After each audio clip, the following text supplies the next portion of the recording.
Hostinger, dream host, blue host, GoDaddy இவங்க எல்லாருமே hosting companies. நம்ம வந்து ஹோஸ்டிங் இவங்கள்ட்ட வாங்கும்போது இவங்க வந்து டொமைன் ஒன்று ஃப்ரீயாக ஒன்று கொடுப்பாங்க. ஸோ இது வந்து இந்த ஆஃபர் வந்து நம்ம எடுத்துக்கலாமா வேண்டாமா, அண்ட் ஃபியூச்சரில் இதனால் காஸ்ட் இம்ப்ளிகேஷன்ஸ் ஏதாவது இருக்குமா, இந்த டொமைன் நம்ம இப்போ ஃப்ரீயாக வாங்கினாலும் ஃபியூச்சரில் வேறு ஒரு டொமைன் ஹோஸ்ட்டுக்கு நம்ம இதை மாற்றிக்க முடியுமா அப்படின்ற எல்லா டீட்டெயில்ஸும் இந்த வீடியோவில் நம்ம பார்க்கலாம்.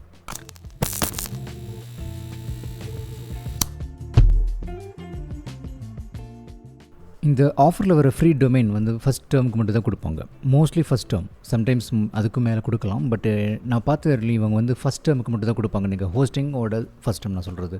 ஸோ நீங்கள் வந்து ஹோஸ்டிங் வந்து சப்போஸ் 1 இயருக்கு வாங்குறீங்கன்னா 1 இயருக்கு ஃப்ரீ டொமைன். ஒரு ஹோஸ்டிங் நீங்கள் 2 or 3 years or 10 years வாங்கினா கூட டொமைன் வந்து மோஸ்ட்லி ஃபஸ்ட் இயருக்கு மட்டும்தான் கொடுப்பாங்க.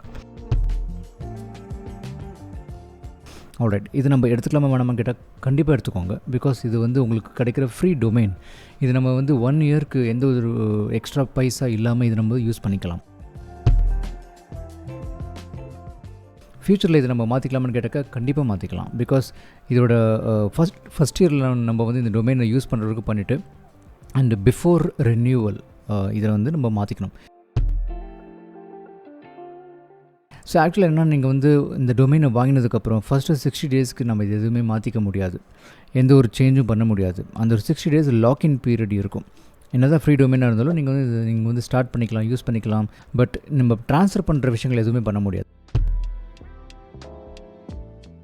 இதற்கான என்னெல்லாம் பண்ணலாம் அப்படின்னு நீங்கள் கேட்டிங்கன்னா, நீங்கள் வந்து ஃபஸ்ட்டு அந்த 1 year எப்போ முடியுது அப்படின்றது வந்து அந்த தேதியை உங்களோட கேலண்டரில் குறித்து வச்சுக்கோங்க. ஓகே. ரெண்டாவது, நீங்கள் ஒரு end of 9 or 10 or 11 months கிட்ட வந்து இதை வந்து அன்லாக் பண்ணுறீங்க. உங்களோட ஹோஸ்ட்டுக்குள்ளே போய் டொமைன் வந்து ட்ரான்ஸ்ஃபர் பண்ணுறதுக்கான அன்லாக் ஒன்று பண்ண வேண்டியிருக்கும். இது நீங்கள் அன்லாக் பண்ணதுக்கப்புறம் இதுக்கான ஆட்டோ ரெனியூவல் உங்களோட ஹோஸ்டிங் கம்பெனி ஏதாவது வச்சுருக்காங்கன்னா அதை முதல்ல டிசேபிள் பண்ணுங்கள். ஸோ தட் உங்களோட டொமைன் வந்து ஆட்டோமேட்டிக்காக ரெனியூ ஆகாது அடுத்த டேர்முக்கு. ஓகே. ஏன்னா அந்த செகண்ட் இயர்லேருந்து வர அந்த டொமைன் சார்ஜ் வந்து ஹோஸ்டிங் கம்பெனியில் ரொம்ப ஜாஸ்தி இருக்கும். சம்டைம்ஸ் இது $15, $20 கூட இருக்கும். இதை மாதிரி நான் நிறைய பே பண்ணி வச்சுருக்கேன் தெரியாமல். அதனால் இப்போ அந்த தப்பு நீங்கள் பண்ண வேண்டாம். ஸோ நீங்கள் ஃபஸ்ட்டு அந்த டேட்டை குறித்து வச்சுட்டு அதற்கு முன்னாடியே ஒரு 1 or 2 months முன்னாடி ஆட்டோ ரெனியூவலை டிசேபிள் பண்ணிவிடுங்க. ஸோ தட் அந்த தேதி வரத்துக்கு முன்னாடி நம்ம வந்து தானாக ரெனியூ ஆகாமல் அதுக்கு முன்னாடி வேற ஒரு ஹோஸ்ட்டுக்கு மாற்றிக்கலாம். ஆல்ரைட்.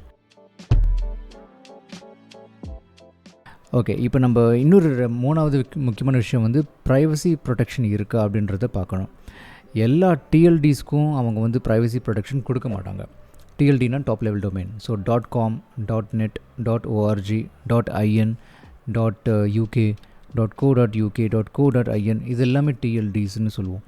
இதற்கு வந்து எல்லா டிஎல்டிஸ்க்குமே வந்து ப்ரைவசி ப்ரொடெக்ஷன் கிடைக்குமான்னு கேட்டால் கிடைக்காது. .comக்கு ப்ரைவசி ப்ரொடெக்ஷன் கொடுப்பாங்க. ஆனால் .in, .india வெப்சைட் அதுக்கெலாம் கிடைக்காது. இது வந்து ஆஸ் பர் ரூல் இது கிடைக்காது, நமக்கு என்ன பண்ணாலும் கிடைக்காது. அதனால் நீங்கள் ரெஜிஸ்டர் பண்ணும்போது ப்ரைவசி ப்ரொடெக்ஷன் இருக்கிற மாதிரி பார்த்து வாங்கிக்கோங்க. அது எதுக்கு முக்கியம்னா, அஃப்கோர்ஸ் இந்த ப்ரைவசி ப்ரொடெக்ஷன் இருந்தால் தான் நம்மளோட அட்ரஸ், ஃபோன் நம்பர் இதில் வந்து பப்ளிக்காக அவைலபிள் இல்லாமல் இருக்கும். ஒரு சேஃப்டி கிடைக்கும். இல்லைனா அனாவசிய ஸ்பேம் ஜாஸ்தி ஆகும். So .com is best and .org, .net இதுக்கெல்லாமல் ப்ரைவசி ப்ரொடெக்ஷன் இருக்குது. ஸோ .com முடிஞ்சால் அதை எடுத்துக்கோங்க. அண்டு இன்னொரு விஷயம் வந்து இதில் வந்து நமக்கு ஒரு குட்டி ஒரு ICANN அப்படின்னு ஒன்று வந்து அட்டாச் பண்ணுவாங்க. இது கம்பல்சரி, இது நம்ம பே பண்ண வேண்டியிருக்கும்.